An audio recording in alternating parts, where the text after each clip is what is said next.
Hello বন্ধুরা, box অফিসে একের পর এক রেকর্ড ভাঙছে পুষ্পা 2। সিনেমাটির দ্বিতীয় কিস্তিতে সাফল্যের পর সুপারস্টার আলু অর্জুনের জনপ্রিয়তা যেমন বাড়ছে তেমনই বাড়ছে তার ব্যাংক ব্যালেন্সও। তাই মনেই হতে পারে তিনি ভারতের সবচেয়ে বেশি পারিশ্রমিক পাওয়া অভিনেতা। তবুও অবিশ্বাস্য মনে হলেও সত্য যে এই দৌড়ে তিনি এখনও পিছিয়ে। দ্য হলিউড সুপারস্টার ইন্ডিয়া সাম্প্রতিক ভারতের সবচেয়ে বেশি পারিশ্রমিক পাওয়া অভিনেতাদের তালিকা প্রকাশ করেছেন। 2024 সালে কোনো সিনেমা ছাড়াই শীর্ষ স্থানটি দখল করে আছেন আরেক সুপারস্টার শাহরুখ খান।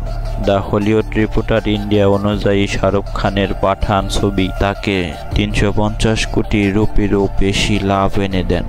এর ফলে তিনি ভারতের সবচেয়ে বেশি পারিশ্রমিক পাওয়া অভিনেতা হয়ে ওঠেন। 2023 সালে জওয়ান থেকে আরও বেশি আয় করেছিলেন শাহরুখ খান, তবে সেই সিনেমায় তিনি ছিলেন প্রযোজক, তাই তার পারিশ্রমিক না নিয়ে শুধুমাত্র প্রযোজক হিসাবে সবাই পেয়েছেন। অন্যদিকে পুষ্পা 2 দ্য রোল সিনেমা থেকে অভিনেতা আলু অর্জুন তার পারিশ্রমিক ও প্রফিট শেয়ার সহ এর মধ্যে প্রায় 300 কোটি রুপি অর্জন করেছেন। সুকুমার পরিচালিত পুষ্পা 2 দ্য রোল ছবিটি ইতিমধ্যে 1000 কোটি রুপি বিশ্বব্যাপী আয় করেছেন, যা একমাত্র ভারতীয় সিনেমা হিসেবেই এই মাইলফলক ছুঁতে দ্রুততম সময় নিয়েছে।